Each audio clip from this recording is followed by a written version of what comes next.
Today the committee is taking evidence again on the appointment of former UK Ambassador to the US, Lord Mandelson. And I wondered if our witnesses could introduce themselves for the record. I'm Chris Wormald, I'm Cabinet Secretary. Oliver Robbins, Permanent Under Secretary at the FCDO. Thank you very much for coming, both of you. I wondered if it was just fair, just to people just tuning in, let's just put this in context. As Sir Ollie, when it came to the appointment of Lord Mandelson, you commissioned the vetting and were Lord Mandelson's line manager.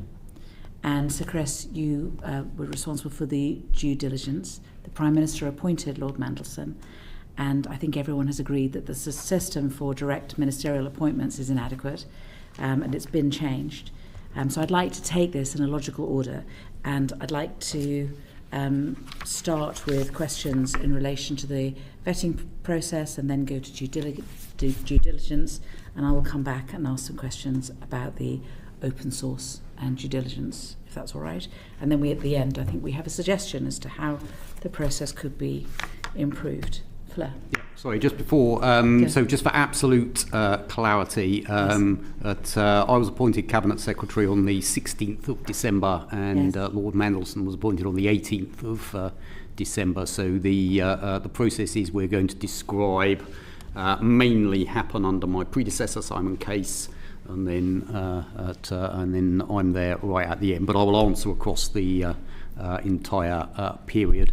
And just while I have the floor, and I'm sure everyone takes the same view, obviously anything relating to this issue and Mr. Epstein, our first thoughts are for the victims, and I know the committee would share that view.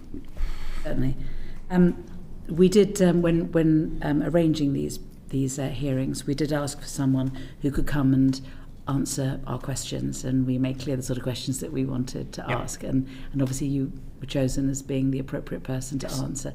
We actually suggested Darren Tierney, who was the former head of propriety and ethics, who ran the process, but I think it was thought that it was better that you came. Yes. Thank you very much, and we'd agree with you as a committee that our thoughts are with the Epstein victims in all of this as the background. So Ollie, first of all, could you set out the normal process that the FCDO uses to appoint an ambassador? Of course. So what we would normally do is advertise the job across the diplomatic service, often, though not invariably, open to the wider civil service for appropriately qualified candidates. There would then be a pretty standard-looking civil service panel interview. For our most senior jobs, we often involve external people in that interview process. And then through internal governance, ultimately I take responsibility for a recommendation to the Foreign Secretary as the most appropriately qualified person, or occasionally people, for the job. And she, of course, then makes that recommendation herself to the King. And she's perfectly entitled to query my recommendation and ask questions about it. So when in that process does the security vetting take place normally? So in that standard process I've described to you, Ms Anderson, we are normally dealing with people who already enjoy the required level of security clearance. So for people, UK-based staff within the Foreign Office, from whom the vast majority of our ambassadors and high commissioners are drawn, they will already hold developed vetting clearance. So for Lord Mandelson's appointment, was it the same situation? He already had the security clearance and so didn't need to be vetted? And was there any difference from the normal process for his appointment? It was different because this was not run as a standard civil service / diplomatic service process. As the committee will probably be aware, there is specific exemption within the Constitutional Reform and Governance Act 2010 for heads of mission appointments from time to time to be appointed directly by ministers. This is known as political appointments, though they don't actually have to be politicians or even politically motivated. It's just the choice of politicians. And Lord Mandelson's appointment, as one or two others over the years have fallen into that category. To answer the other part of your question, he did not hold national security vetting when he was appointed. But as is normally the case with external appointments to my department and the wider civil service, the appointment was made subject to obtaining security clearance. Yeah, and Can I just ask, because you said some other examples, do you mind just giving some other examples of political appointments to ambassadorial roles? Yes, the only two from recent history, Chair, are Ed Llewellyn, Lord Llewellyn, who was originally appointed to Paris and then subsequently Rome when David Cameron was Prime Minister. George Hollingbury, Sir George Hollingbury, who was appointed as ambassador in Havana when Theresa May was Prime Minister, I think, although actually I have to double check who was Prime Minister at the time, but under the last party in power. Going back further, and I think you alluded to this in the House of Commons when you spoke on it recently, Chair, we've had Lord Boateng in Pretoria, we've had Baroness Liddell in Canberra. So Valerie Amos, indeed, Baroness Amos. So there's no set pattern, as you know, but the sort of, we seem to be in a kind of rhythm where there are one or two per Parliament, and there's obviously no specific provision for that number or volume in the legislation, but they're not terribly frequent, but they're not unheard of. Just in relation to this point, in the two recent examples that you gave, was the vetting clearance process completed before or after those appointments were announced? So the issue, I think, did not arise in the case of Lord Llewellyn in that he enjoyed developed vetting status as Chief of Staff in Number 10 as a temporary civil servant.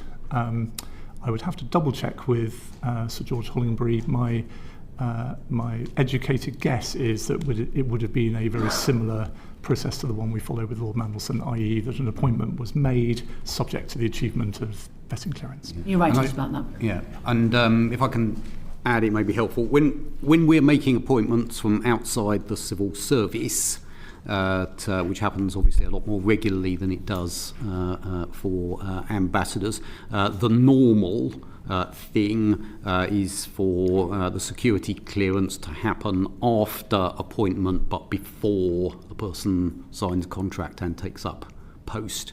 So if we're recruiting a permanent secretary or similar from outside the civil service, that's normally what would happen. The security clearance process would happen after the announcement of the appointment but before the person takes up post, and the appointment would be subject to the security clearance being granted.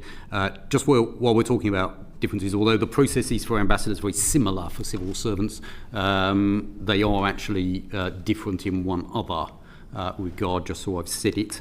Ambassador appointments, again under the Constitutional Reform and Governance Act, are outside the ambit of the Civil Service Commission. So that's the only other difference in the appointment process, and again that is set out specifically in the Constitutional Reform and Governance Act. The question that could be asked in the panel interviews and that would be asked in the vetting would be, is there anything that you know of in your background that would bring the government into disrepute? Would that be asked in the panel, the interview panel that's asked, or would that be saved for the vetting or the due diligence process? So in the panels we run for external applications to the diplomatic service, we normally do offer an opportunity to the candidate to explain any further issues they want to make the panel aware of, and it would normally also be something we'd follow up. If we wanted to make an offer to a candidate, we'd offer another opportunity to disclose anything at that point as well.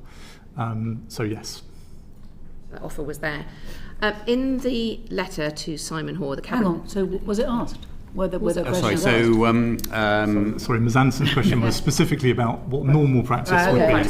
Okay, so in the interview for Lord Mandelson, was he given this opportunity, could you tell us anything that would bring the government to disrepute, or that differently worded? Now here, this is where the process that Sir Oliver describes is different. So there was no interview for Mr Mandelson. It was done as a direct appointment by ministers, as Sir Oliver has described, and therefore there was no panel interview. That was the normal practice for direct ministerial appointments, whether they were ambassadorships or other direct ministerial appointments, for example, to the Home Civil Service or direct advisors. And in the in the letter that I sent to PACAC and copied to this committee. That area is one of the changes that we are making to the direct ministerial appointment process, so that we effectively replicate what would normally happen in a panel interview for direct ministerial appointments, where there is a minuted conversation with the candidate in which the same questions you would normally ask in a panel interview about conflicts of interest, about anything that the candidate wishes to raise that might bring the government into disrepute, etc., are replicated in a direct ministerial appointment system, and that's one of the changes we have made to the process since Lord Mandelson was appointed. Right.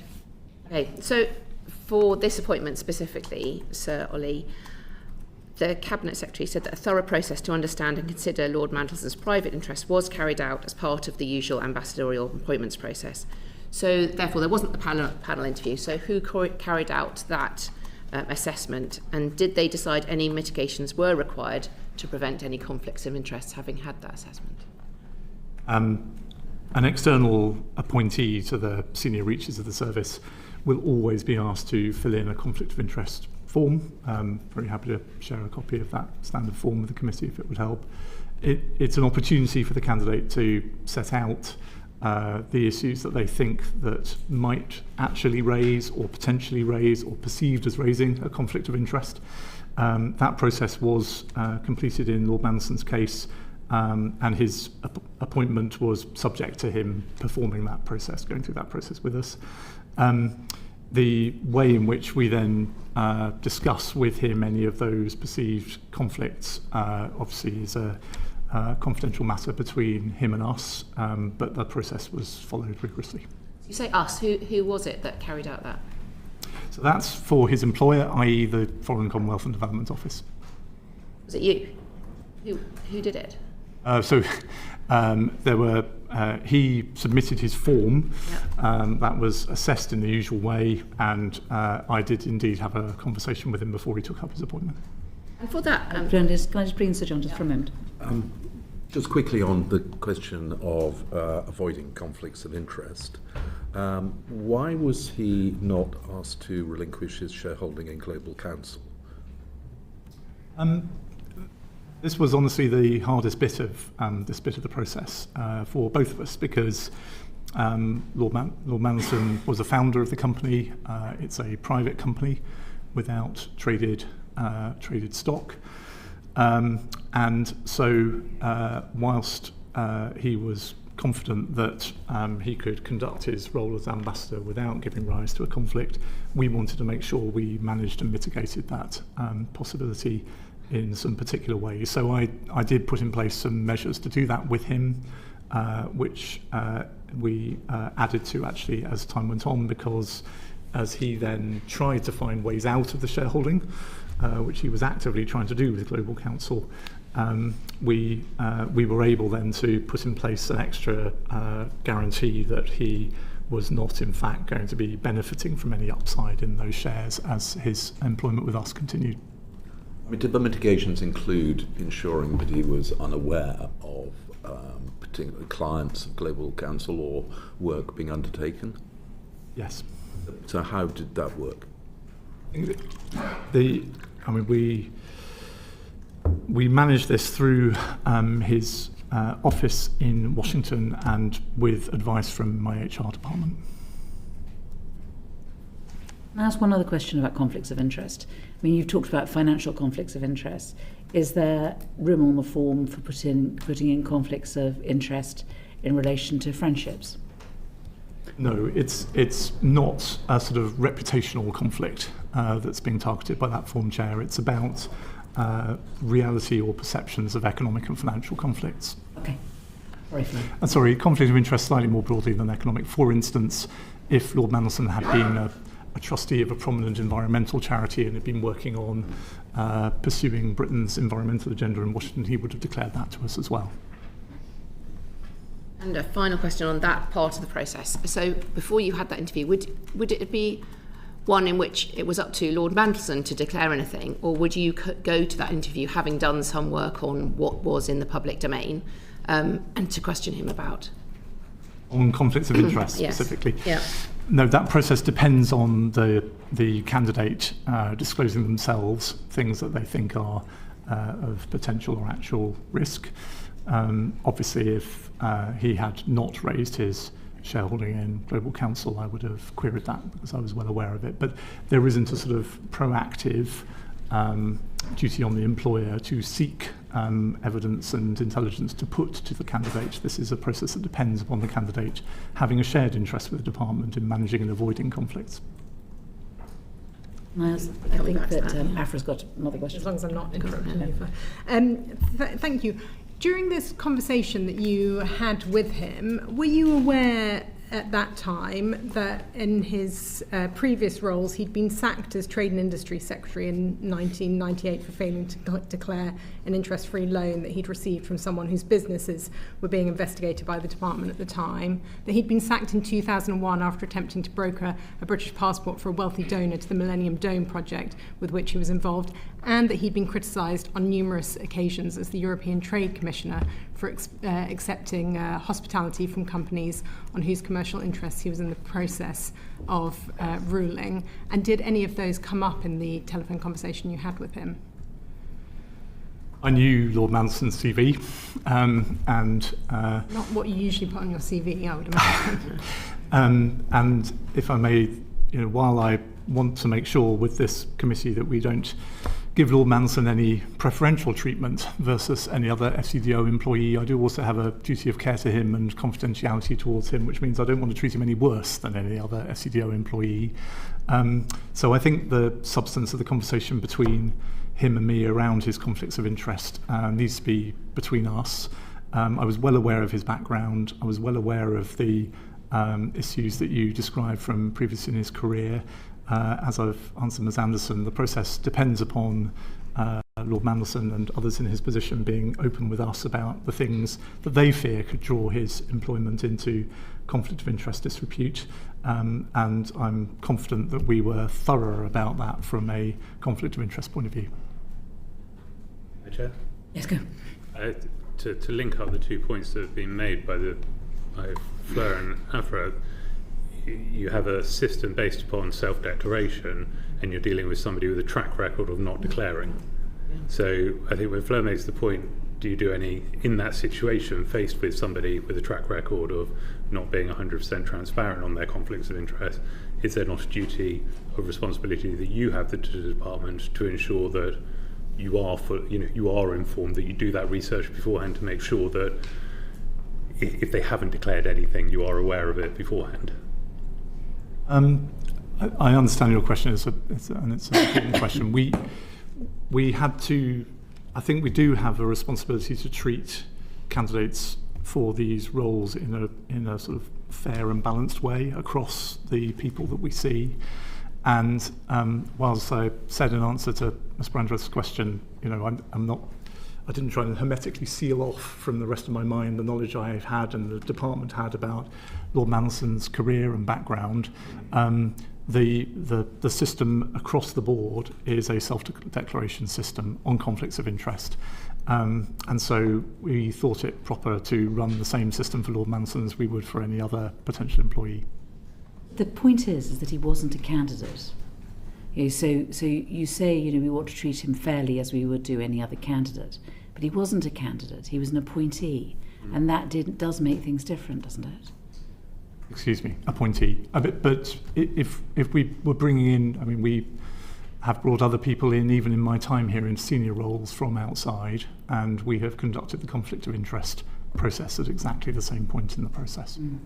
The foundation of it seems to be they have a form to fill in, you take it in good faith that they're filling it in correctly, and then you check what it is that they've said. So if they've admitted anything, no one's looking outside what's on the form.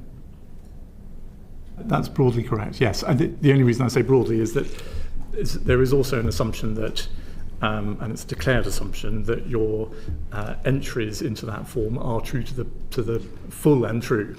Therefore, we would be confirming the appointment and issuing a contract on the basis of a full declaration.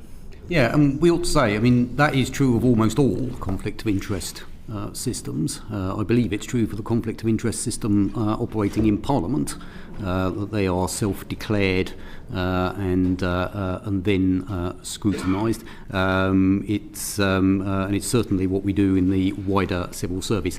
We obviously have other processes that we will come onto, which look at things in rather more detail. Just to clarify on this point, yeah. When you say that you've got multiple people who have been brought in externally as appointments, what out of all of these appointments, how many of them have a public track record of not declaring conflicts of interest?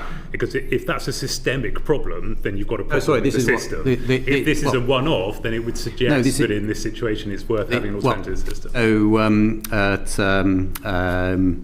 I don't know what Lord Mandelson would say about the accusation you have made about what he has done.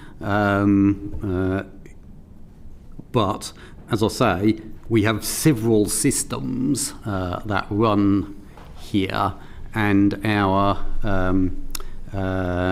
security is maintained by the interaction of those systems. We have a due diligence exercise that we will come on to. Wait a minute. I'm so sorry to cut across you, because I also want to remind the committee we are still on question 1. Yes. So and so Chris is trying to move us on, and indeed I agree with him. We need to move on because there's the system of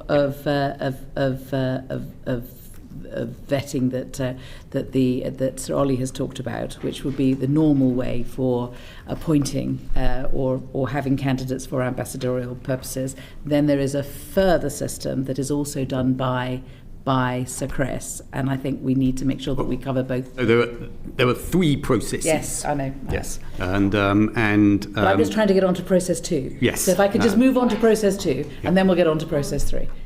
And Umar, I'm sorry, but I just really want to get on to the next question. I'm so sorry. I have some follow-ups to this. Go on then. Go on. Sorry. We're talking about systems, but seemingly none of your systems, whether it was system 1, 2 or 3, have adequately flagged any of the issues. I've got a copy of the letter here to the chair of PACAC where you said due diligence largely collates publicly available information, and that a summary of reputational risks, including his previous resignations and his prior relationship with Jeffrey Epstein, has been flagged. But as those responsible for doing the due diligence and the vetting, did you not then flag to number 10 or to others that this is a very serious issue here? Regardless. Uma, we are getting onto that. I'm just trying to do it systematically. I'm so sorry. So what I want to do is to begin, because as I say, there are a number of processes. So we've asked questions about difficulties in relation to process 1. If Fleur can move us on to process 2. Yep. Okay.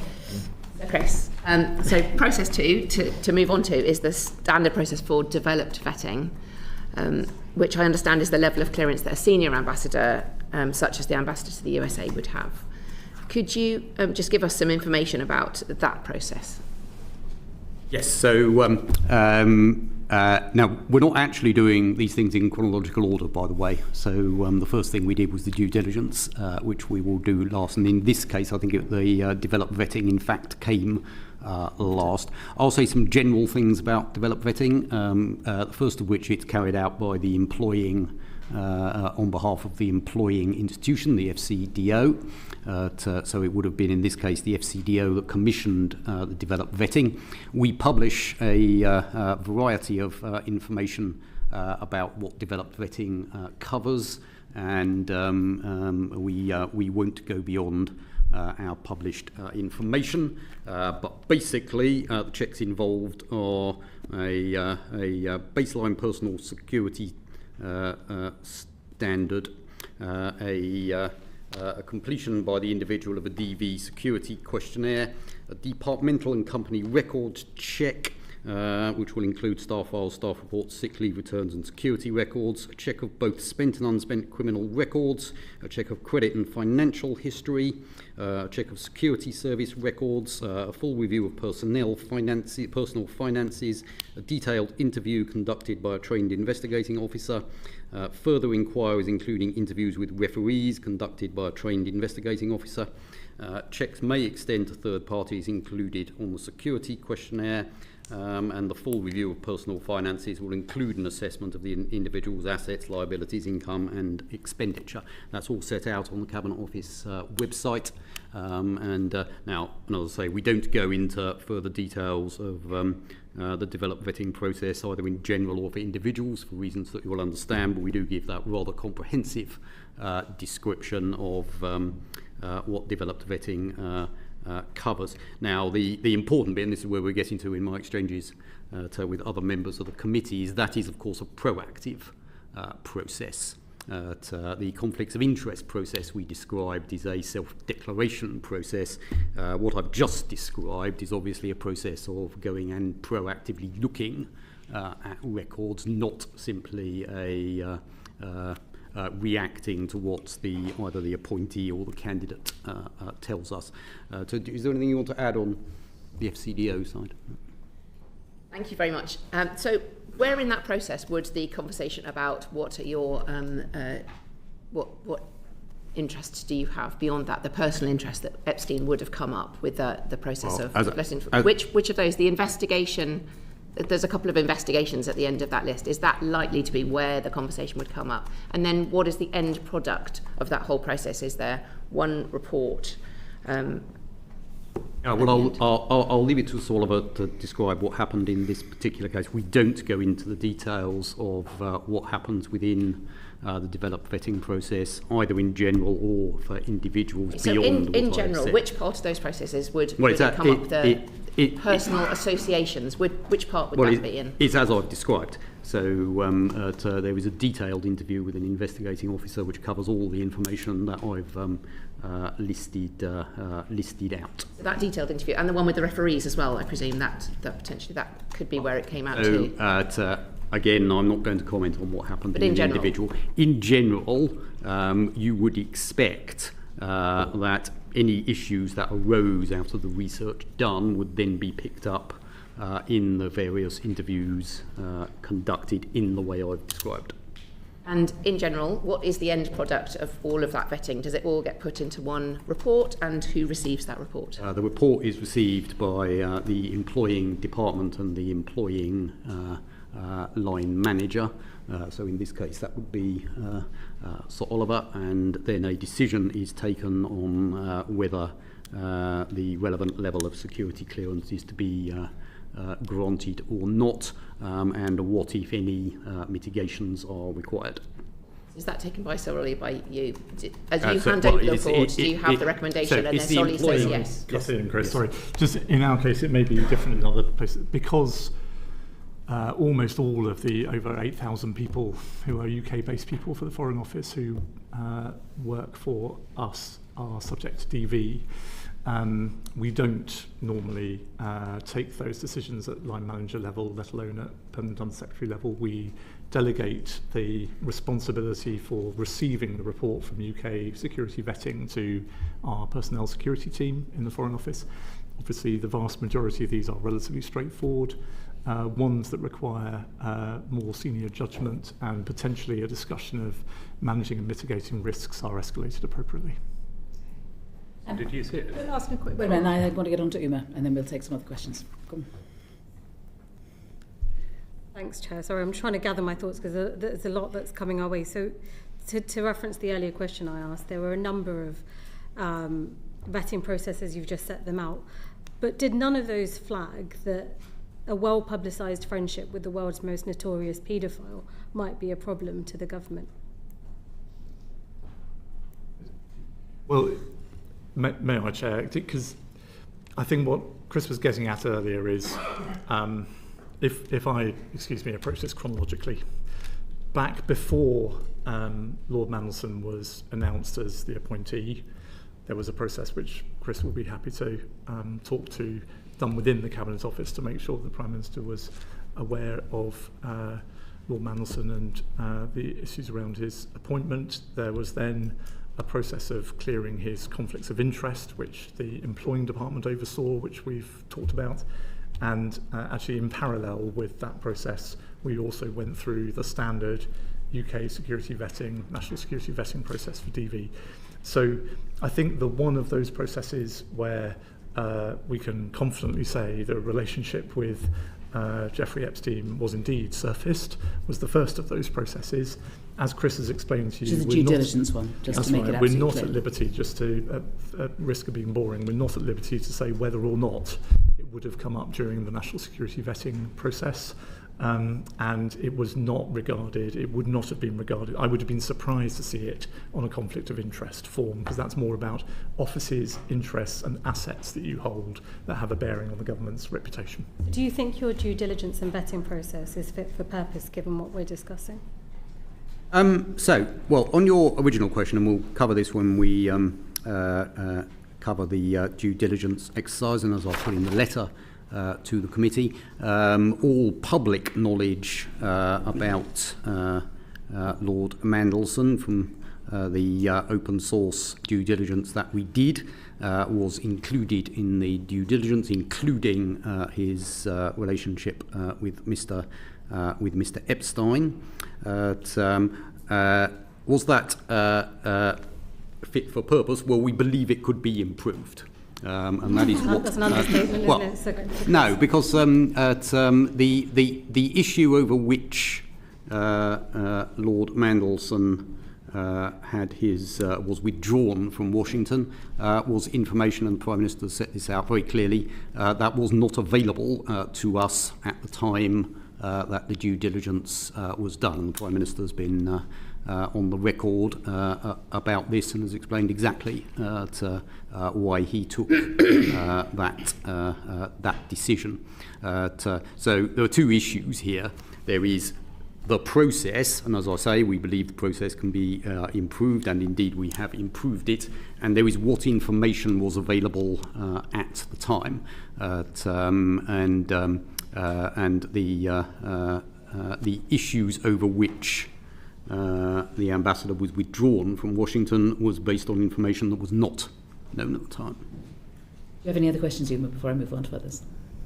Can I suggest then, in light of your answers, thank you both, that perhaps associations with well-known paedophiles are flagged for any future appointments, because none of your processes seem to flag it as an issue? No, that's not correct. So as you'll see from my letter, we'll get on to from my letter, the Lord Mandelson's connections with Lord Epstein were flagged in the due diligence exercise that the Cabinet Office carried out. Abdesam. No, sorry, not Abdesam. Sorry, Afra, I beg your pardon.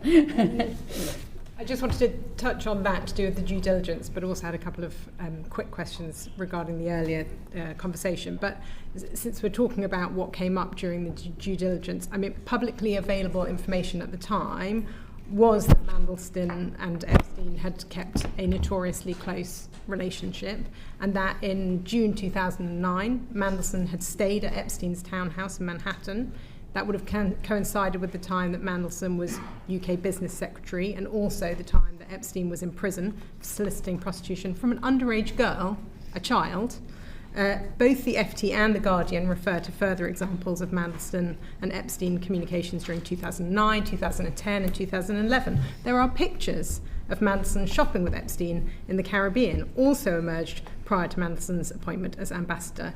And the Financial Times and the Daily Mail in 23 and 22 reported on a photo that had emerged of Mandelson celebrating a birthday at Epstein's apartment in 2007.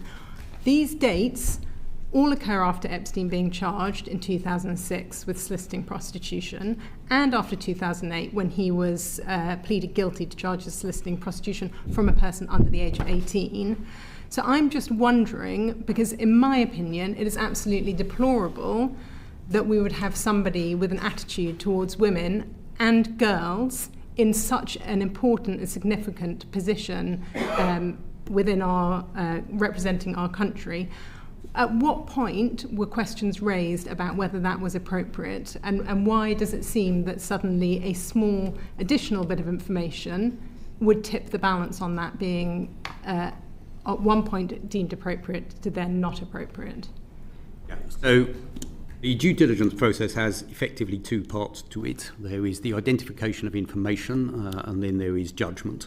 On the identification of information, which is the due diligence process that was run by the Cabinet Office, I refer you to the second bullet point of my letter to Simon and this committee, where it sets out the reputational risks that were identified in relation to Jeffrey Epstein, including the media reporting.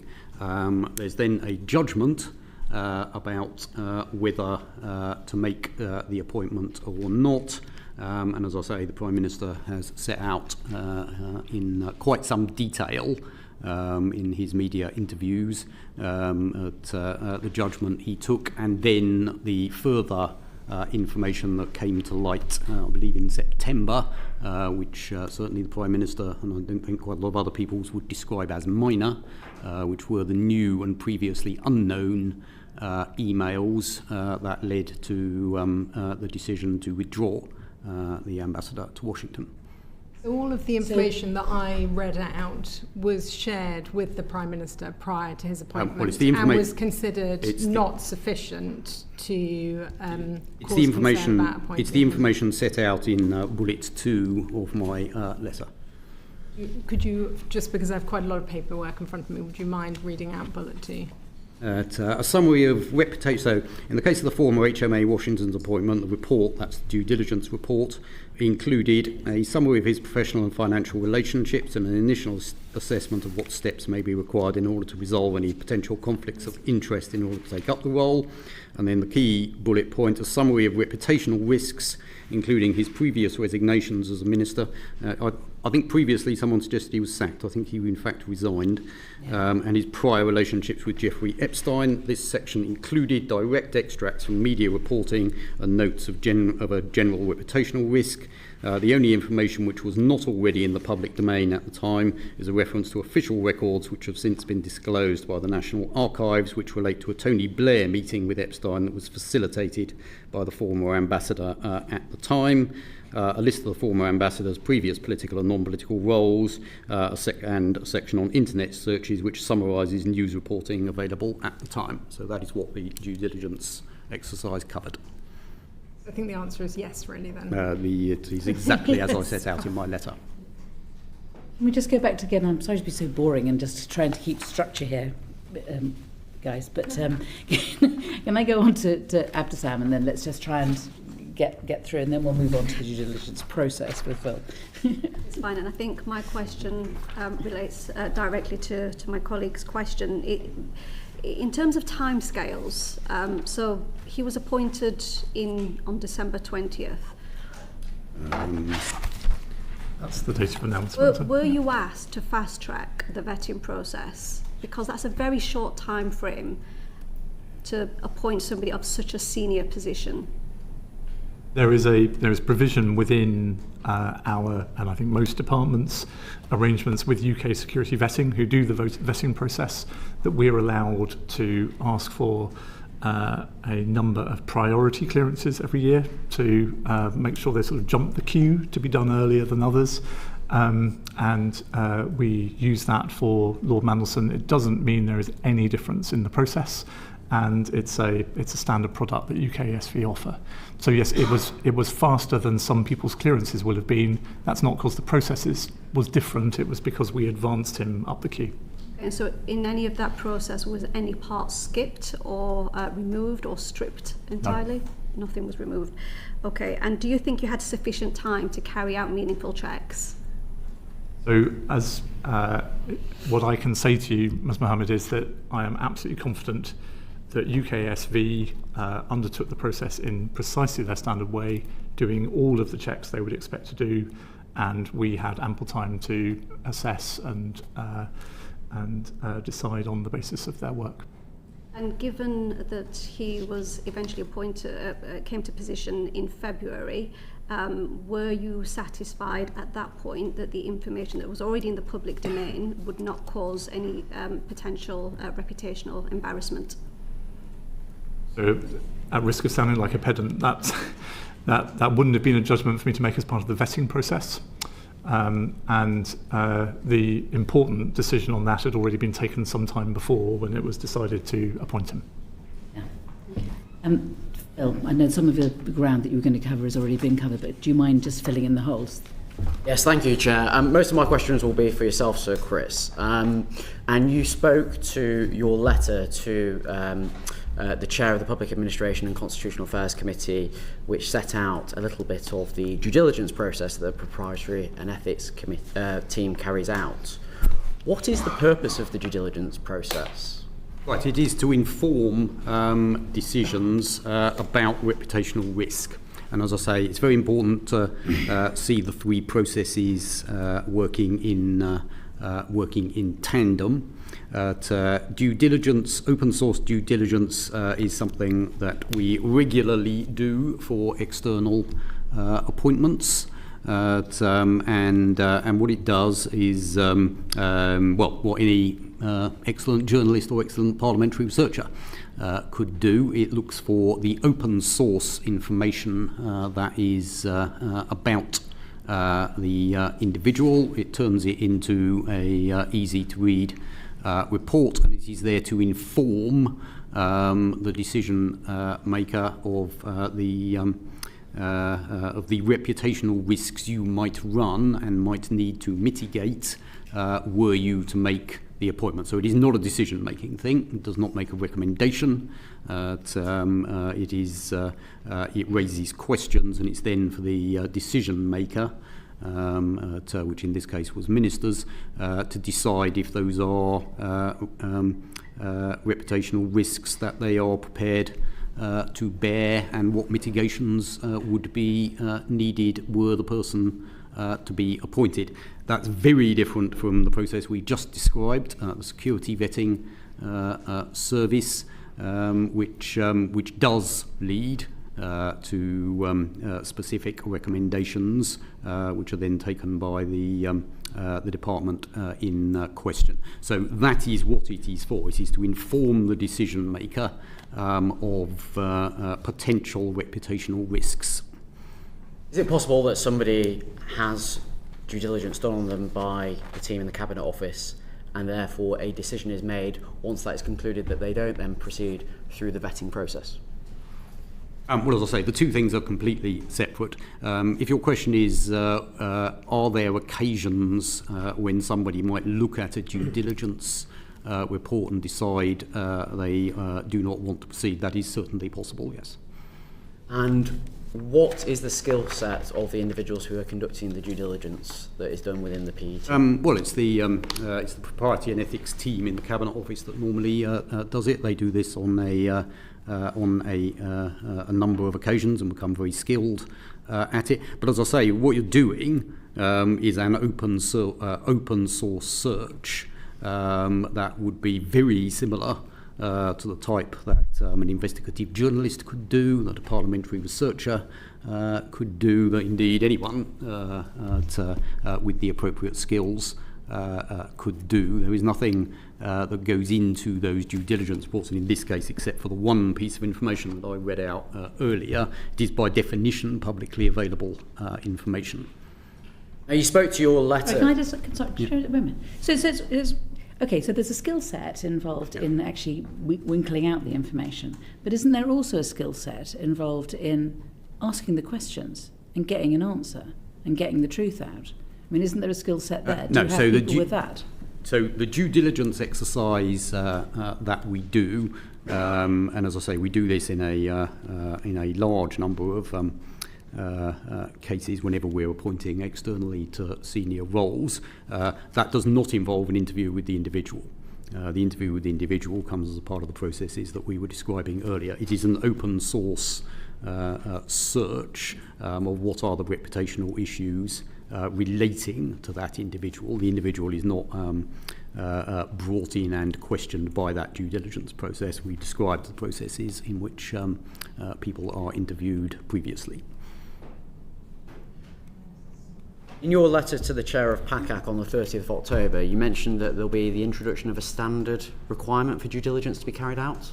Yeah, so what does that mean? Right, and why wasn't there a standard requirement beforehand? So beforehand, and this has been, as far as I can see, the precedent for quite some time. There were a set of checks that were recommended for these types of appointment, which we have just described. It's the conflicts of interest, it's security vetting as appropriate, and it's the due diligence exercise. When we looked at this case, and I think this is set out in my letter, we believe that process can be strengthened, and we've published, which was attached to my letter, new guidance that will be applied across the civil service, and Sir Oliver is introducing similar to arrangements for ambassadors to have a much more clearly set out process, and it's set out very clearly in the guidance that we've published, and sets out exactly the steps that ought to be undertaken for any direct ministerial appointment, whether it's an ambassador or not. I won't read the whole thing out because it's pages, but it's set out for you in that guidance, which is on gov.uk. Just to be clear, before this new process is instituted for direct ministerial appointments, we're saying there was no standard guidance around what there was guidance which largely sets out what I've said. It sets out the checks that should be done. We thought that guidance could be strengthened, and we have done so, I believe, quite considerably in the guidance that we have just published. Can we see the old guidance? Yeah, I think it's on gov.uk as well.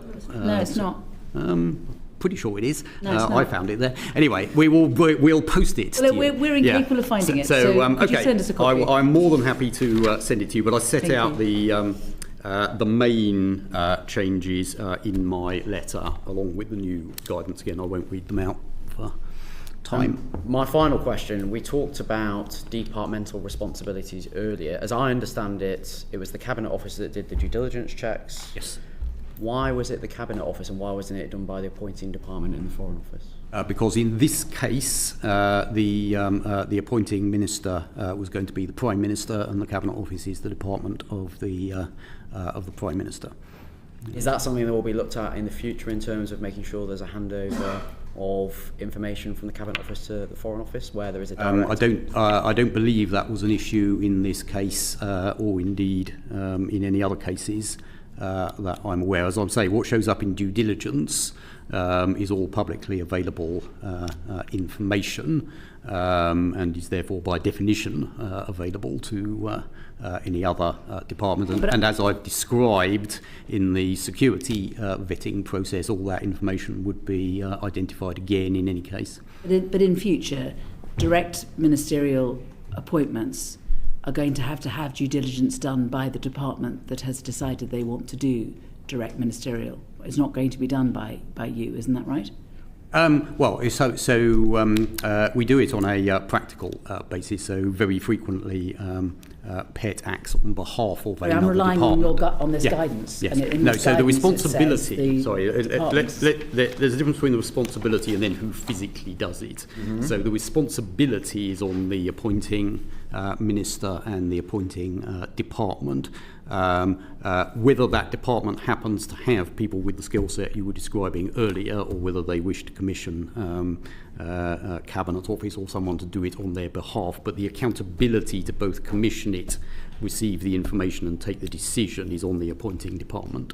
They won't be able to point fingers at the Cabinet Office. They'll have to take responsibility. I don't think there's been any finger pointing in this case. We have described the processes that went through.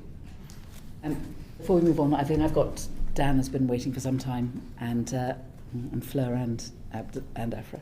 I just want to pick up a loose end from the questions that were asked to you, Sir Ollie, on developed vetting. You said they were submitted to a vetting team in the FCDO.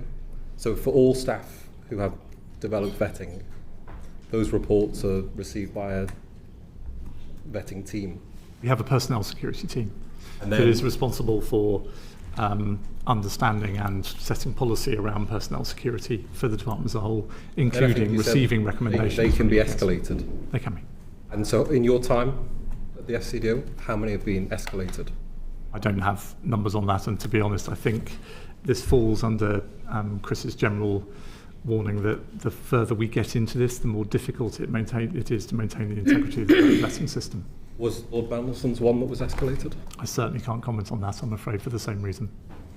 Fleur and then Afra. Thank you.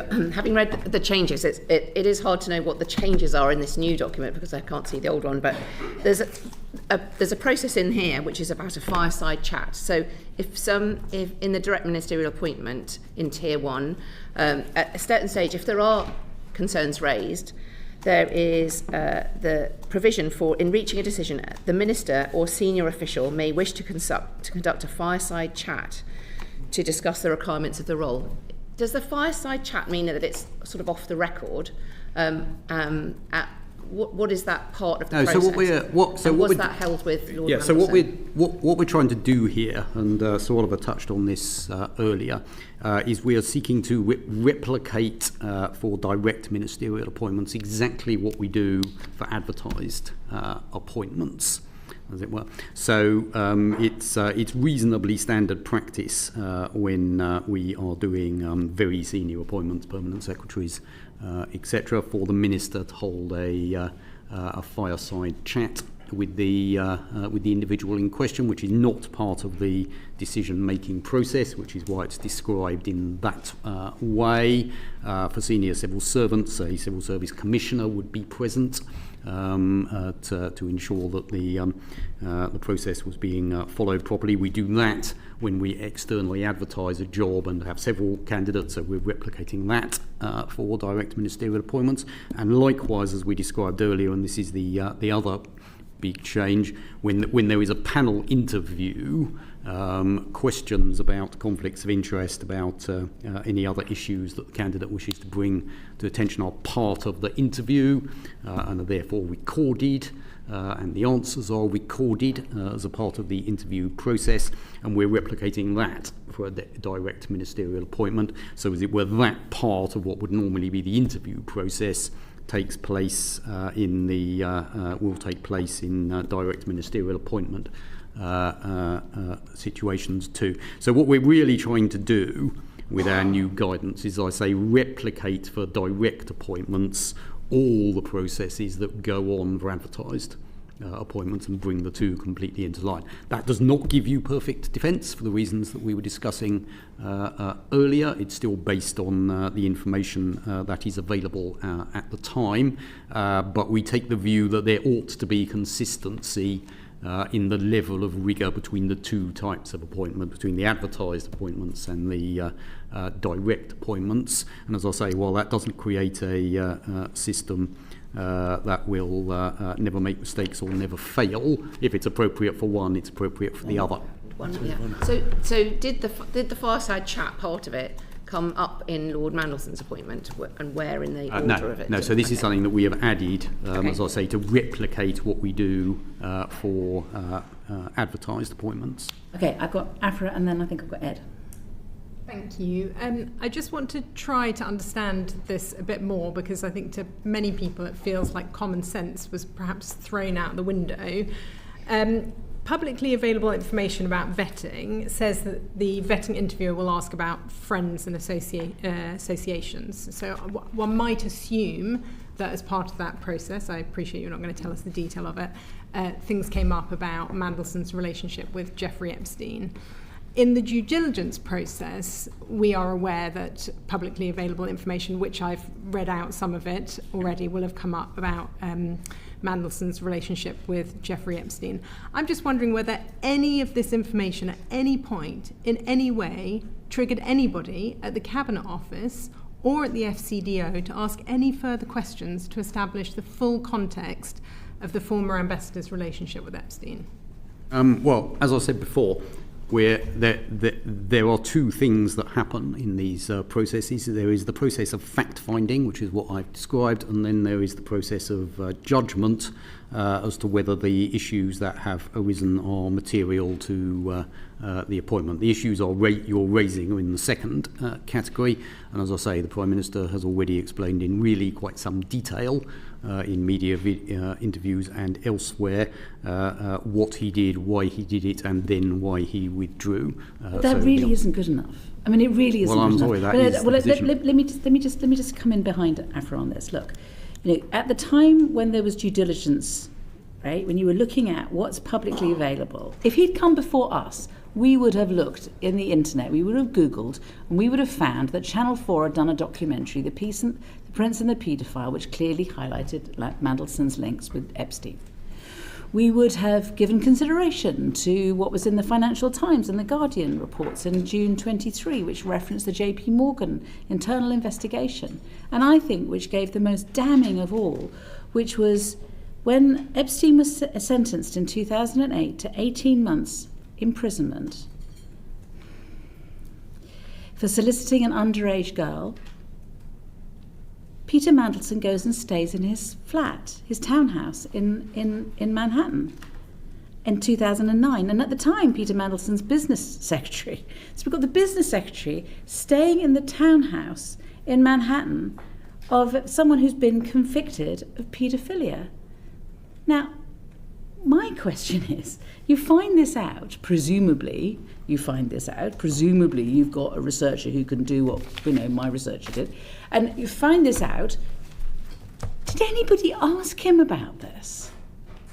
I mean, and when did anybody ask him about this? Well, as I say, I've probably gone as far in answering this question as I can. The Prime Minister has described, as I say, in quite some detail the decisions that he took and why he took them. And as I say, the questions you are raising are about the judgment part of this exercise, which, as I say... I'm not asking questions about that. What I'm asking about is not the judgment, because as you've said, it wasn't your judgment, it was the judgment of the Prime Minister. What I want to know was the Prime Minister let down? Was the Prime Minister told that Epstein had stayed in Mandelson's flat? Sorry. That Mandelson had stayed in Epstein's flat in Manhattan in 2009 when Epstein was serving 18 months for paedophilia. Was the Prime Minister told that? And was the Prime Minister told what Mandelson's answer to that challenge was? Because if the Prime Minister wasn't told that, we can hardly say, pass the blame on to the Prime Minister for not using his judgment. What information was he given? Nobody is passing blame anywhere. I'm simply factually describing what happened, and that question is also one that the Prime Minister has been asked and answered on the media, and I believe he has said that he does not believe he was let down either by the process or by anyone involved in the process. I think that was his answer on the 15th of September on Channel 4 News. Did the FCDO have a different view about who should be recommended for the posting? By the time we're describing, it was clear that the Prime Minister wanted to make this appointment himself, and had therefore I understand that the FCDO was informed of his decision and acted upon it, and via the Foreign Secretary sought and obtained the King's approval for the appointment. But we were, in this particular case, as Chris has explained, the Prime Minister took advice and then formed a view himself, and we then acted on that view. Just so we're clear, the due diligence report that was produced by the Cabinet Office goes to the appointing minister, in this case, it's the Prime Minister. So the Prime Minister received that report, which should have contained all of the information pertaining to Lord Mandelson's relationship with Jeffrey Epstein, according to your own submission to PACAC, which is that it included reference to his prior relationship with Jeffrey Epstein. So the Prime Minister got a report that outlined that relationship, and as the appointing minister, he then makes a decision on whether or not this person is suitable for that appointment based on that report. I'll answer in the general rather than the specifics of the case. I've set out in my letter exactly what the due diligence report covers. The process then for any direct ministerial appointment would be that is shared with the appointing minister, and they take the decision. Just to correct something that was said earlier. I appreciate you talking in the general, but just to the specifics, your own letter to PACAC says the due diligence report includes included reference to his relationship with Jeffrey Epstein. Yes, that's the bit I read out. And you've also confirmed that the report goes to the appointing minister, who in this case is the Prime Minister. So and a section of internet searches which summarises news reporting available at the time. Yeah. So exactly even as if we're set talking out in the in my generals, letter. in the specific in this case, the Prime Minister did receive a report that highlighted that relationship, and it was up to him to make a decision based on the information for a direct ministerial appointment. That is the process. Now, as I say, what I think is really important for us to be clear about, and I'm sorry to keep wanging on about this, but was the Prime Minister told that Peter Mandelson had stayed at Epstein's Manhattan townhouse in 2009 when Epstein was in prison for soliciting an underage girl? I've said as much as I'm going to say about the content of the due diligence report, Why can't you tell us that? Why can't you tell us that? In my letter. Well, so for the long-standing reason that we protect advice that goes to the Prime Minister, I've actually gone a long way in describing what this due diligence report covered as set out in my letter, and that is as far as I can go. Can you give us a list of the articles and the when you refer to the news reporting available at the time? Can you give us the list of the news reports that you sent to the Prime Minister? I've set out in my letter as far as I can go. If the committee is requesting full information, I'm quite happy to take that question away and see whether there are other things that can be shared. But as I say, I've set out in my letter the information that I can currently make available. Yeah, so question number one is, did you tell the Prime Minister about Mandelson staying in the Manhattan townhouse during Epstein being in jail? And if you can't answer that, or you can't give us the answer we want, then what media reports did you give to the Prime Minister so that he could at least read it for himself? I will consider whether there is further information that can be shared, and I will write to the committee. Anybody have any further on this? You wanted a question on this? Well, it seems to me like Sir Chris quoted the Prime Minister saying that he wasn't told when he was interviewed on Channel 4 News, but it seems to me you're telling us the opposite. No. I think the part of his interview you're referring to is the information that subsequently came to light of the new emails that no one was aware of at the point of appointment. I think the part of the interview you're referring to is when he's discussing that. Yeah, all right, do come on. So Chris, I would like to, and so Ollie, I'd like to move on to specifically the new information that became available, which led to the departure of Lord Mandelson as ambassador. Just to be clear, did he resign or was he sacked? He was withdrawn. He did not resign. I'm sorry. He was withdrawn from post. He did not resign. Did not resign. So he was sacked. As I say, he was withdrawn from post. Okay. So the new information which were contained in the emails, which were made available to Bloomberg, was that the first knowledge you had of their existence? It was when this issue arose back in mid-September, that was certainly the first I'd heard of such emails, yes. The US administration that had the emails had never made available any information to you. It was only through the media that you found out. I certainly wasn't given information by the US government, no. Okay, so Bloomberg obtained the emails, I think on the Tuesday evening, and obviously the Foreign Office then analysed them, but they didn't tell the Prime Minister until after he had appeared in the House of Commons the following day to express his confidence in Lord Mandelson. Well, we received the material. We asked some questions about that material, which the Prime Minister has commented on in his public remarks.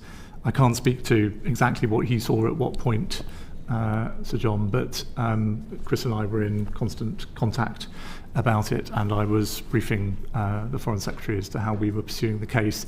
The issue here, I think, and it must have been apparent to you before the Prime Minister got up at 12 o'clock on Wednesday that this was pretty explosive? And did somebody not say to number 10, hold on, just before you express your complete confidence in Lord Mandelson, there's something here you might like to be aware of? Well, Chris may be able to say a bit more about the process by which the Prime Minister has briefed Prime Minister's questions. The fact of this media inquiry, which obviously I knew about, was also known to number 10. Chris and I had discussed it, and the Foreign Secretary, Chris, and I were clear that this needed to be dealt with sensitively and as a management issue. We needed to be, I know in the kind of context and tone of this hearing, this may sound naive, and forgive me for that, but I needed to behave to Lord Mandelson as an employee to whom I owed a duty of care. He was in an extremely exposed position, and I had to make sure I was thinking about and looking after the way in which we were dealing with him, and dealing with him fairly and transparently. So the way we did that was to make sure that we were asking him firm, rigorous, clear questions about the material, but not seeking to involve ministers in the detail of those questions and how we were approaching it, in order to avoid any sense in which he was being treated differently from other employees. So you're saying to protect Lord Mandelson, you gave no indication to number 10 before Prime Minister's questions that you had come across information which might cause serious doubt as to the appropriateness of his position. Correct me if I'm wrong, Chris, but I think the Prime Minister's on the record as saying he was aware that there was a media inquiry before Prime Minister's questions. He knew that we were in touch with Lord Mandelson about these issues. As I say, I was not involved in briefing him specifically for Prime Minister's questions, but I don't think it would be fair to say that number 10 were unaware that we were in this dialogue with Lord Mandelson about this issue. But they then said that new information had become available after the Prime Minister had expressed his confidence. The emails were only published later on that day, and at the point that the Prime Minister stood up at Prime Minister's questions, Lord Mandelson had not had an opportunity yet to comment himself on the points that had been raised with him about the veracity and you had not risks told the around Prime that. Minister. Sorry? That you had not told the Prime Minister at that stage that there were all of these emails in which Lord Mandelson was expressing his continuing support and friendship for Jeffrey Epstein. I had not personally spoken to the Prime Minister about it, no. Well, what about your department? And the department briefs number 10 prior to Prime Minister's questions. As I say, I was not involved in briefing the Prime Minister for Prime Minister's questions, but as I think the Prime Minister is on the record himself as saying on the 15th of September, he was aware of the existence of the media inquiry, and he knew that official inquiries were being pursued. Chris, do you have anything to add? No, Sir Oliver is completely correct, and again, the Prime Minister has answered these questions in detail in his media interviews, both what he knew before PMQs and why he took the decision after PMQs. He does say that in retrospect, and I'm quoting exactly, it would have been better if I had been shown the details of the material before PMQs. But this goes back to what the Chair was saying earlier, that the Prime Minister is under fire, essentially because the Foreign Office did not properly inform him. No, I don't think that's true at all. So the Prime Minister, as we've said, was aware that there was an issue, but not the nature of that issue. The investigations into the nature of that issue were underway at the time. It was an extremely fast-moving situation. The situation clarified itself later that evening, and the Prime Minister took the decision that he took, as the Prime Minister says, with retrospect. I'm sorry, but the point is this, isn't it? You can tell the Prime Minister there is an issue and that is being clarified. It gives the Prime Minister no idea as to how serious that issue is. So, so saying, oh, there's an issue, we're clarifying it, will mean that the Prime Minister is likely to say, as one would hope as a good employer in the end, that he would say about everybody, is I have confidence in my staff. Because no one's told him anything other than that. But you had the information and you were keeping it to yourself and letting the Prime Minister down, weren't you? No, I don't think that's the case at all. Now, you make reference to good employers, and I'm sure everyone on the committee does this with their own staff. If there are issues, you wait until you've investigated them properly, certainly before you say anything about them in public.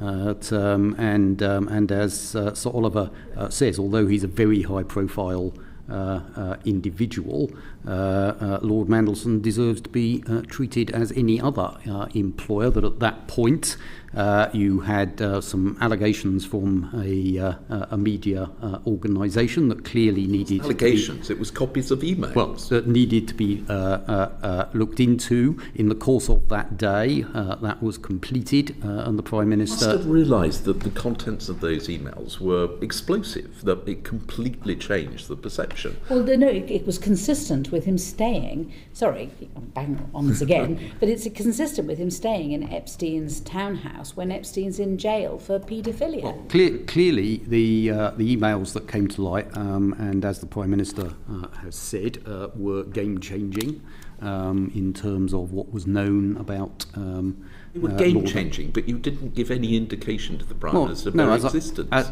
As I say, he was briefed on the existence of an issue, but at that point, the investigations into those emails had not been completed.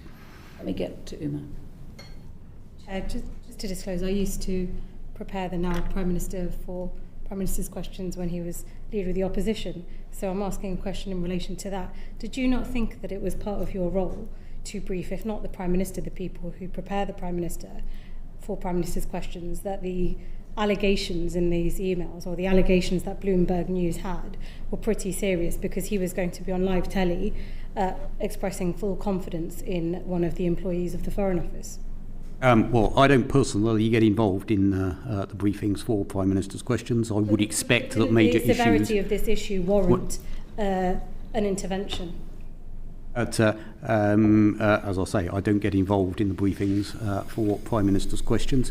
You would expect, given that it was a major news story at the time, that would have come up in the way that you described. But I come back to, and I think the Chair made the point, that while investigations are underway, you do have a duty of care towards your employees about what you say in public when investigations are not completed. Now, as I've said, and the Prime Minister has been very clear about this, he believes that with the benefit of hindsight, it would have been better if he had seen the emails prior to PMQs. Just wanted to clarify exactly what information had been shared with number 10 and what hadn't. You've expressed that it was shared that there was an issue.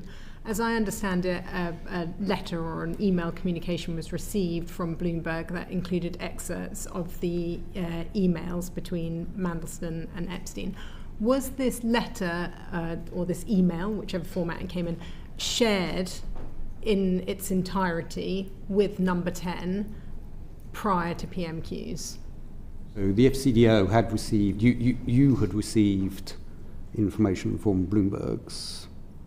So the bit of this story I can swear to is that we received from British Embassy Washington, we being headquarters in London at the FCDO, received from British Embassy Washington the communication from Bloomberg in advance of PMQs, and it's on that basis that we then went back to Lord Mandelson and posed questions to him about the veracity of the allegations. And excuse me for reaching across a couple of questions here, but again, at risk of sounding both pedantic and naive, we didn't even know for sure at that stage, of course, that Lord Mandelson accepted that these emails were truly his emails. So we owed him a duty of at least seeking to establish that he recognised these emails and that he thought it was plausible that he had sent them. We did have that information, Mr. Brandreth, before PMQs, and it was on that basis that in advance of PMQs we had gone back to Lord Mandelson and posed questions to him about these. So can I clarify, did you share that information that you'd received as an email with number 10 in its entirety? Not a conversation, not a there's an issue, but did you forward or share that email? I personally did not. But did somebody from the FCDO? Not that, well, certainly not to my knowledge. So perhaps you can say if you did share that information with anybody beyond yourself and the immediate people that it was sent to. I sought the kind of advice on an issue like this that you would expect. HR, legal. I made sure that my boss here was aware of what I was doing and the way I was approaching it. And I also made sure that my political boss, the Foreign Secretary, was aware that I thought this was best handled as a management issue, and that was the basis on which I went back to Lord Mandelson. And is that the same as your understanding? Yeah, and I would turn to the point that we are talking about our employee here. So when you also the Prime Minister's employee. I mean, we've discussed the fact that he was the person who made the decision to appoint Lord Mandelson. But he's an employee of the Foreign and Commonwealth and Development Office as a civil servant at this point. And as I'm sure, as I say, you're all aware from being employers yourself, when you receive a set of allegations, you give people the chance to reply, to say, no, I didn't send those emails, or those emails are not correct, or whatever. And that process, as Sir Oliver has described, was underway at the point of PMQs, but had not completed. But I do return to the Prime Minister's statement on Channel 4 News, where he makes his view clear. With hindsight, do you think that it was a mistake to take this primarily as a managerial issue and not a political issue? No, because, as I say, although this is a high-profile individual with a political past, he's also an employee, and he has all the rights of an employee, and he deserves to be given the same opportunities to rebut accusations as any other employee. Now, it obviously is a political question as well, in that it was raised in the political field and by journalists and by the opposition at PMQ, so it is clearly both. But there is no point when we can say this person ceases to have the rights of an employee and to be dealt with duties of care and what everyone would expect. Are they an employee? At no point is that disengaged.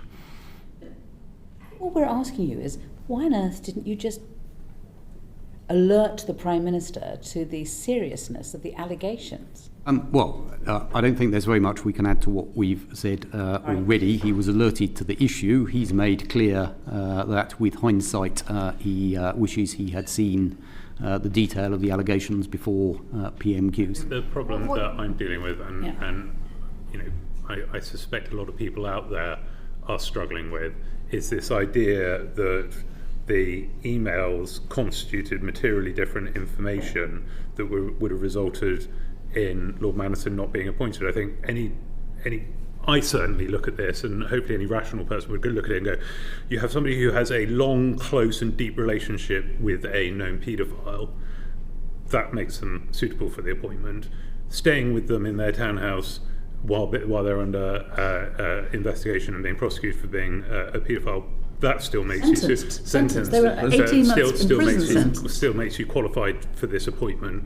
But maintaining the relationship afterwards suddenly makes you unsuitable for the appointment. And I mean, all of this could have been avoided if at any point anyone turned around and went, do you know what, actually, let's not appoint somebody who has a really close known relationship with a convicted paedophile. Well, as I say, the Prime Minister has answered all these questions, including, and he set out in quite some detail, why the information that came to light in September was substantively different from that was available at the time of appointment.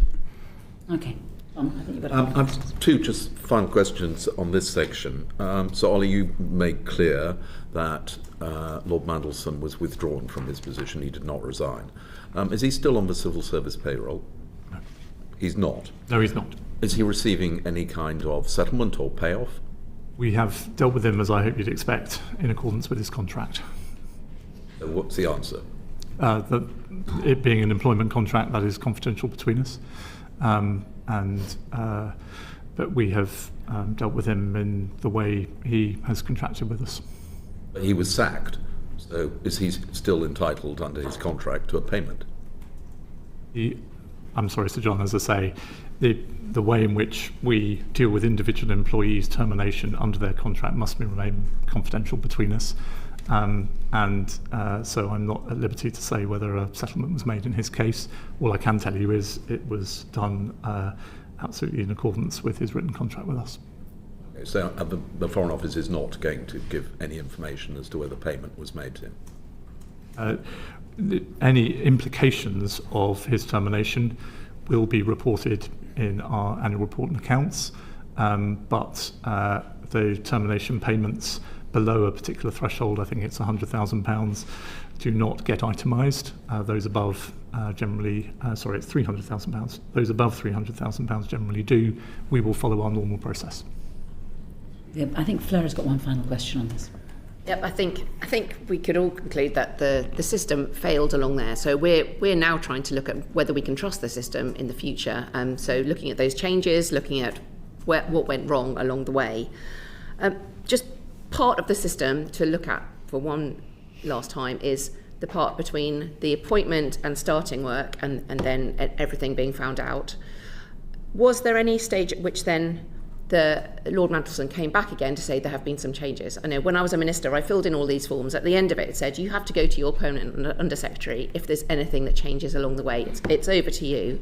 There were changes clearly in what came out rather than what actually happened here. But did Lord Mandelson ever come back to you, Sir Ollie, to say there have been some changes along the way about this issue of relationship with Jeffrey Epstein or anything else? The nature of my management conversations with Peter Mandelson, I think, I'm afraid, do have to stay between us. What I would say is that nothing was disclosed to me that gave me cause for concern about the decisions that we have discussed today. Okay, and which part of the process do you think is the bit that went wrong the most? Me? Yes, so we went through the different parts of the due diligence, the security vetting, the additional vetting, the reliability, the no fireside chat, the reliability on someone to disclose after that. Which part of that needs to be changed the most? Hopefully, it's pretty strongly implicit in my letter to the Chair that the way I have agreed with the Foreign Secretary that we will take account of the Cabinet Office's guidance on direct ministerial appointments and the way we will formalise the way in which this process is done for any future cases probably implies pretty strongly those areas where we would want to do things differently. And that takes us neatly on, actually, to something which I think is missing from your letter to us. And that's this. If you're going to formalise the process, then it's our strong view that between the appointment and someone taking up their post, there's a training period. And we believe that alongside many other committees, when it comes to a direct ministerial appointment for ambassadors, that this committee should be given the opportunity of questioning such people. And can I just give you the arguments? The first thing is, PACAC does interviews of the Standards for Public Life Chair. The Culture, Media and Sport interviews the chair of Ofcom, the BBC, the Charity Commission. The Treasury Committee does interviews everybody who's going to be on the Monetary Policy Committee. We're asking, and we thought we had an agreement from the former Foreign Secretary, that anyone who is a political appointment to an ambassadorial role comes before the committee before they begin the job. And the former Foreign Secretary said that Lord Mandelson was going to come before us, and then he never did. And to make matters worse, there was briefing that we'd had an opportunity to quiz him over breakfast in Washington, which from our recollection was 15 minutes when he was on the phone, and there were other people in the room anyway, and it was hardly the time for us to be asking him questions. So don't you think that if you're going to improve the process, that you should include us and our good sense in questioning some of the people who might be given political appointments in the future? Because at least our questions and the answers, whether they're truthful or not, will be on the record. Thank you, Chair. And look, I read, and more importantly, the Foreign Secretary took note of what you said in the House about this, and we've thought about it very seriously, I promise. The difference between these appointments and the ones that you lay out are, with respect, the list you gave me are independent office holders. These are people who are mainly created by statute to take public decisions on behalf of the people. And the appointments that we are talking about today, and indeed in the wider civil service, as Chris can talk to, are appointments for people who operate under the hand of ministers. They do not have a separate constitutional or statutory authority. And so our minister's view is that distinction needs to be preserved, that whatever background and by whatever process someone is appointed to, a sort of confirmatory hearing, though I know you haven't used that word, but doesn't work for these appointments when they are speaking under the authority of ministers. What the Foreign Secretary is completely committed to, and I am too for what it's worth, is that where this committee wants to hear from heads of mission, by whatever route they have been appointed, we should do our best to make sure that after they have taken up their posting, they're available to do that. Now, the reason I say after they've taken up their posting is where I think there may be a very slight extra difference with diplomatic appointments is, as again, this committee will know well from your travels and your conversations, there can only be one ambassador at a time.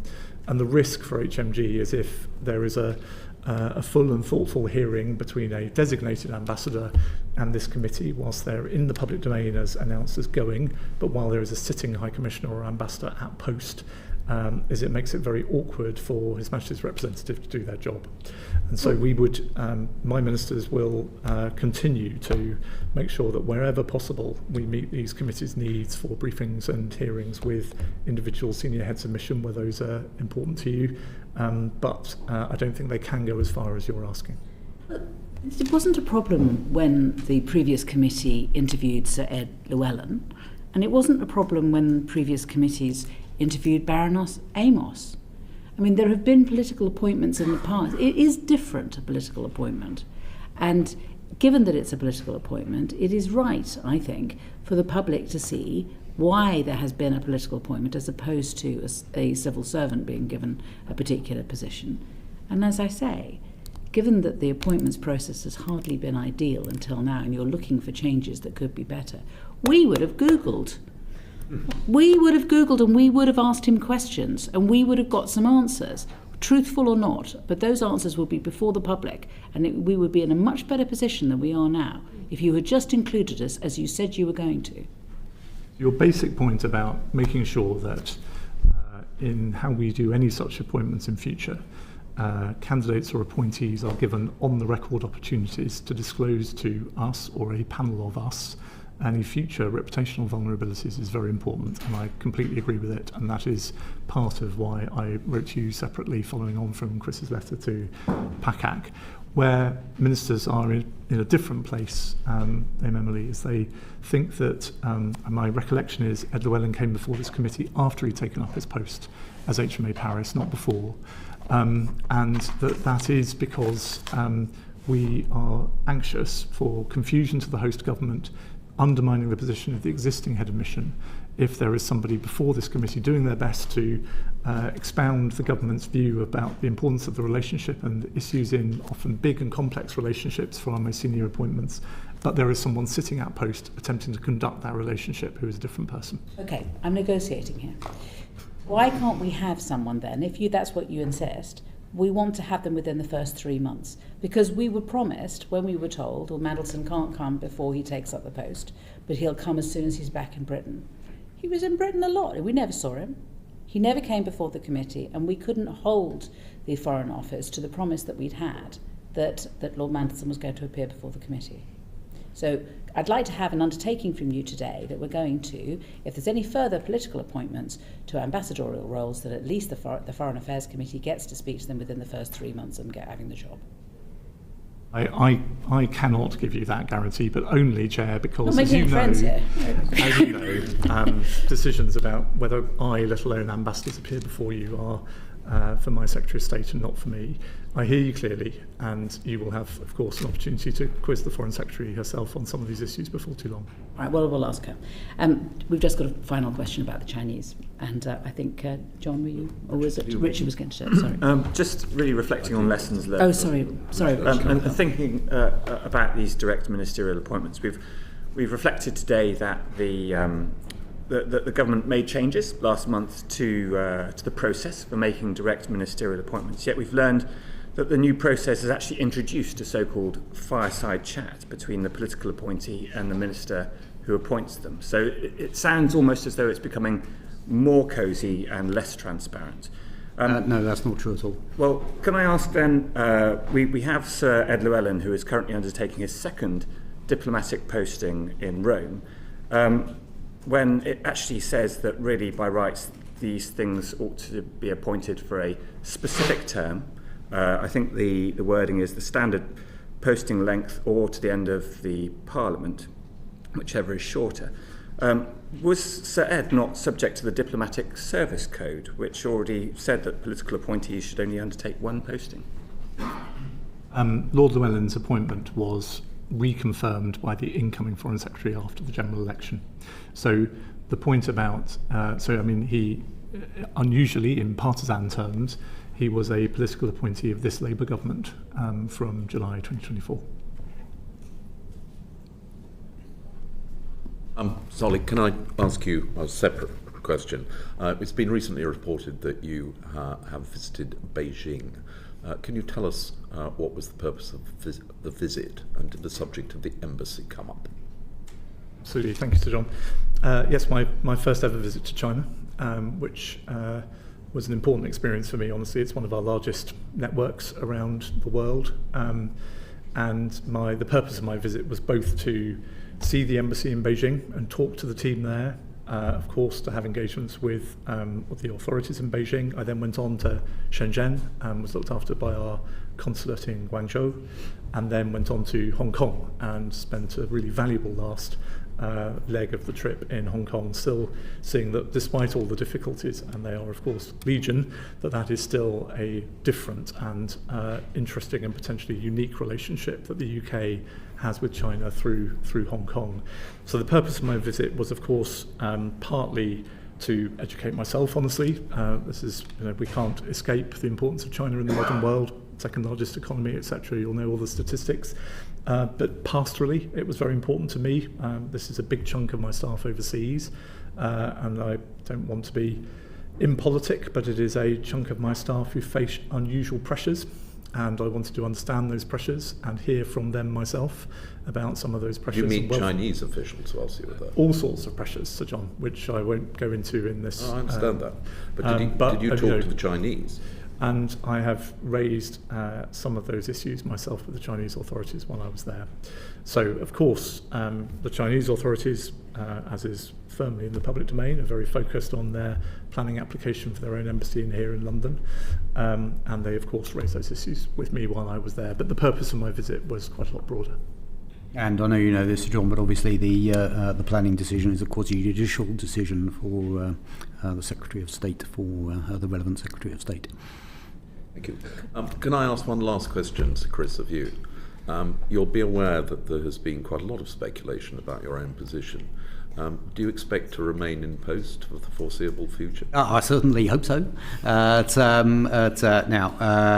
you never want to read stuff in the press, as you and I expect all members of the committee know. That is the price of public life at the moment, and I suspect various members of the committee have had considerably more unpleasant things written about them.